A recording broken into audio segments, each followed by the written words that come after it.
الحمد لله رب العالمين والصلاة والسلام على أشرف الأنبياء والمرسلين نبينا محمد وعلى آله وصحابه أجمعين أما بعد رب اشرح لي صدري ويسر لي أمري واحلل عقدة من لساني يفقهوا قولي رب اشرح لي صدري ويسر لي أمري واحلل عقدة من لساني يفقهوا قولي رب زدني علما. عزیز طلبہ، سامعین کرام، دینی ملی بھائیوں، بزرگوں، دوستوں، پردہ نشین ماں اور بہنوں، جیسا کہ آپ کو بتایا گیا تھا کہ الاصول الثلاثہ وادلتها جو شیخ الاسلام محمد بن عبد الوہاب رحمۃ اللہ علیہ کی کتاب ہے، درس کا سلسلہ چل رہا ہے. آج تیسرا درس ہے. آج کے درس کا عنوان ہے معرفت الدین، یعنی دین اسلام کو جاننا، دین اسلام کو دلائل سے جاننا، توحید الہی کو دل و جان سے اپناتے ہوئے اپنے آپ کو اللہ تعالیٰ کے مطیع، فرمانبردار و سپرد کر دینے، اس کے احکام کی اطاعت کرتے ہوئے اس کا تابع فرمان رہنے اور اس کے ساتھ کسی دوسرے کو ہرگز شریک نہ ٹھہرانے کا نام دین ہے. یعنی اپنے آپ کو اللہ تعالیٰ کا فرمانبردار بنا دے، اللہ کا مطیع بنا دے، اللہ کے تابع بن جائے اور اللہ کے علاوہ کسی اور کو اللہ کا ساجی اور شریک نہ ٹھہرانے کا نام دین ہے. اور یہ دین اسلام جس پر ہم عمل پیرا ہیں، ہم مسلمان ہیں، اس دین کے 3 درجات ہیں، 3 مراتب ہیں. ایک تو اسلام ہے، دوسرا ایمان ہے، تیسرا احسان ہے. یہ دین کے 3 درجات ہیں. جیسا کہ بہت ہی معروف و مشہور حدیث جبریل میں بھی ہے. اللہ کے نبی صلی اللہ علیہ وسلم سے فرشتہ جبریل امین ایک بعد دیگرے 3 سوالات کیے تھے. سب سے پہلے سوال کیا تھا کہ اخبرنی عن الاسلام، اے نبی پاک صلی اللہ علیہ وسلم آپ مجھے اسلام کے بارے میں بتائیے. تو آپ نے اسلام کے بارے میں بتایا کہ اسلام یہ ہے کہ تو کلمہ شہادت یعنی لا الہ الا اللہ محمد رسول اللہ کی گواہی دے، اقرار کرے، اس کے بعد نماز قائم کرو، زکوٰۃ ادا کرو، رمضان کے روزے رکھو اور حج کرو. دین کے 5 ارکان کو بتایا. تو اس نے کہا کہ آپ نے سچ فرمایا، یعنی اسلام کے سے متعلق انہوں نے سوال کیا. پھر فرشتہ جبریل امین نے پوچھا کہ اخبرنی عن ایمان، اے نبی پاک صلی اللہ علیہ وسلم آپ مجھے ایمان کے بارے میں بتائیے. تو آپ نے فرمایا الایمان ان تؤمن باللہ وملائکتہ وکتبہ ورسلہ والیوم الآخر وان تؤمن بالقدر خیرہ وشرہ. کہ ایمان کہتے ہیں کہ تو اللہ پر ایمان لاؤ، اس کے فرشتوں پر ایمان لاؤ، اللہ کی طرف سے بھیجے گئے رسولوں پر ایمان لاؤ، آسمانی کتابوں پر ایمان لاؤ، آخرت پر ایمان لاؤ اور تقدیر پر ایمان لاؤ. پھر اس کے بعد تیسرا سوال کیا اور کہا اخبرنی عن احسان، کہ اے نبی پاک صلی اللہ علیہ وسلم آپ مجھے احسان کے بارے میں بتائیے. تو آپ نے فرمایا ان تعبد اللہ کأنک تراه فإن لم تكن تراه فإنه يراك، کہ تم اللہ تعالیٰ کی عبادت اس طرح سے کرو گویا تم اللہ کو دیکھ رہے ہو، اور اگر تم اللہ کو نہیں دیکھ رہے ہو تو کم از کم یہ تصور کرو اللہ تمہیں دیکھ رہا ہے. اس کیفیت کے ساتھ عبادت کرنے کو احسان کہتے ہیں. واجب کی دین کے 3 درجات ہیں، اسلام، ایمان اور احسان. پہلا درجہ جو اسلام ہے اس کے 5 ارکان ہیں. نمبر 1 اس بات کی شہادت دینا، گواہی دینا کہ اللہ تعالیٰ کے سوا کوئی معبود برحق نہیں اور محمد صلی اللہ علیہ وسلم اللہ کے رسول ہیں. نمبر 2 نماز قائم کرنا. نمبر 3 زکوٰۃ ادا کرنا. نمبر 4 رمضان کے روزے رکھنا. نمبر 5 بیت اللہ کا حج کرنا. اسی طرح سے ارکان اسلام کی کیا دلیل ہے شہادت توحید اللہ تعالیٰ کے معبود وحدہ لا شریک لہ ہونے کی دلیل یہ ہے، اللہ نے فرمایا شہد اللہ انہ لا الہ الا هو والملائکۃ واولو العلم قائما بالقسط لا الہ الا هو العزیز الحکیم۔ سورہ آل عمران کی آیت ہے، اللہ نے خود شہادت دی ہے، گواہی دی ہے کہ اس کے سوا یعنی اللہ کے سوا کوئی عبادت کے لائق نہیں، اور یہ شہادت سب فرشتوں اور سب اہل علم نے بھی دی ہے۔ وہ انصاف پر قائم ہے، اس زبردست حکیم کے سوا پھر واقع کوئی لائق نہیں عبادت کا، یعنی اللہ تعالیٰ کے علاوہ کوئی معبود حقیقی نہیں، کوئی معبود برحق نہیں۔ توحید کی گواہی، شہادت توحید کا معنی یہ ہے کہ اللہ تعالیٰ کے سوا کوئی حقیقی معبود نہیں، یعنی جو اسلام کے 5 ارکان ہیں ان میں سے ایک رکن ہے کلمہ شہادت، شہادت توحید۔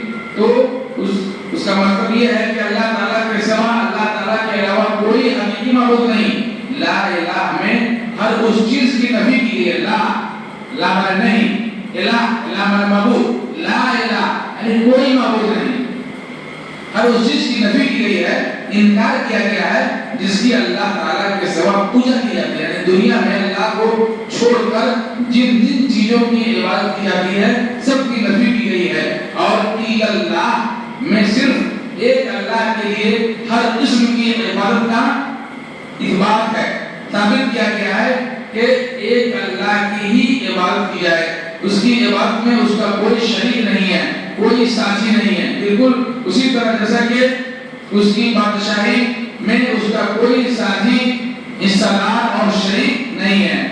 اس شہادت کی تفسیر و تشریح اللہ تعالیٰ ہی کے ان فرامین میں واضح طور پر موجود ہے۔ وَإِذْ قَالَ إِبْرَاهِيمُ لِأَبِيهِ وَقَوْمِهِ إِنَّنِي بَرَاءٌ مِّمَّا تَعْبُدُونَ إِلَّا الَّذِي فَطَرَنِي فَإِنَّهُ سَيَهْدِينِ وَجَعَلَهَا كَلِمَةً بَاقِيَةً فِي عَقِبِهِ لَعَلَّهُمْ يَرْجِعُونَ۔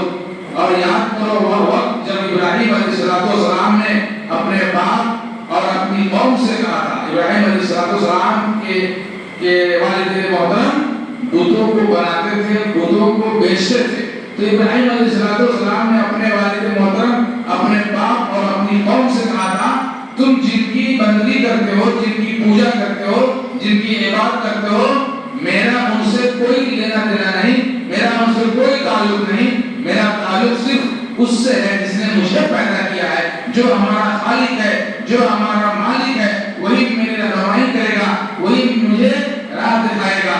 اور ابراہیم یہی کلمہ عقیدہ اپنے پیچھے اپنی اولاد میں چھوڑ گئے تاکہ وہ اس کی طرف رجوع کریں۔ اللہ تعالیٰ نے فرمایا قُلْ يَا أَهْلَ الْكِتَابِ تَعَالَوْا إِلَىٰ كَلِمَةٍ سَوَاءٍ بَيْنَنَا وَبَيْنَكُمْ أَلَّا نَعْبُدَ إِلَّا اللَّهَ وَلَا نُشْرِكَ بِهِ شَيْئًا وَلَا يَتَّخِذَ بَعْضُنَا بَعْضًا أَرْبَابًا مِّن دُونِ اللَّهِ فَإِن تَوَلَّوْا فَقُولُوا اشْهَدُوا بِأَنَّا مُسْلِمُونَ۔ یہ بھی سورہ آل عمران کی آیت ہے۔ آپ فرما دیجئے اے اہل کتاب، آؤ ایک ایسی بات کی طرف، آؤ ایک کلمے کی طرف، ایک ایسے ورڈ اور شبد کی طرف جو ہمارے اور تمہارے درمیان یکساں ہے۔ تعالوا الی کلمۃ، کہ آؤ ایک ایسی بات کی طرف جو ہمارے اور تمہارے درمیان یکساں ہے، ایک جیسا ہے، یہ کہ ہم اللہ کے سوا کسی کی بندگی نہ کریں، اس کے ساتھ کسی کو شریک اور ساجی نہ ٹھہرائیں، اور ہم میں سے کوئی اللہ کے سوا کسی کو رب نہ مانے، کسی کو معبود نہ مانے، کسی کو خدا نہ مانے۔ اس دعوت کو قبول کرنے سے اگر وہ منہ موڑے تو صاف کہہ دیجئے کہ آپ لوگ گواہ رہو، آپ لوگ شاہد رہو، ہم تو صرف اللہ کی بندگی و اطاعت کرنے والے ہیں۔ اسی طرح سے رسالت کی گواہی، اس بات کی شہادت دینا کہ حضرت محمد صلی اللہ علیہ وسلم اللہ کے رسول ہیں۔ کلمہ شہادت میں ایک طرف اللہ کے معبود ہونے کی گواہی ہے تو دوسری طرف محمد عربی صلی اللہ علیہ وسلم کے رسول ہونے کی گواہی ہے۔ دو کلمہ ہے، اللہ کی گواہی، رسول کی گواہی۔ تو رسالت کی شہادت، رسول کی گواہی، اس بات کی شہادت دینا کہ محمد صلی اللہ علیہ وسلم اللہ کے رسول ہیں۔ اس اللہ تعالیٰ نے فرمایا لَقَدْ جَاءَكُمْ رَسُولٌ مِّنْ أَنفُسِكُمْ عَزِيزٌ عَلَيْهِ مَا عَنِتُّمْ حَرِيصٌ عَلَيْكُمْ بِالْمُؤْمِنِينَ رَءُوفٌ رَحِيمٌ۔ دیکھو تم لوگوں کے پاس ایک رسول آیا، اللہ نے گواہی دیا، آیت کے ذریعے سمجھا دیا کہ دیکھو تم لوگوں کے پاس ایک رسول آیا ہے جو خود تم ہی میں سے ہے، کہیں اور سے نہیں ہے، تمہارے سماج میں سے ہے، تمہاری قوم میں سے ہے، تمہیں میں سے ہے، تمہاری زبان جانتا ہے، تمہاری بھاشا جانتا ہے، تمہارے نقصان میں پڑھنا اس پر شاق ہے، تمہاری فلاح کا وہ خواہشمند ہے، اور رسول چاہتا ہے کہ تم لوگ فلاح پا جاؤ، کامیاب ہو جاؤ، جنت میں چلے جاؤ۔ ایمان والوں کے لیے وہ بڑا شفیق اور رحیم ہے۔ اللہ کے نبی صلی اللہ علیہ وسلم کے بارے میں کہا کہ جو مومن ہے اور ایمان والے ہیں ان کے لیے وہ بڑا رحیم اور شفیق ہے۔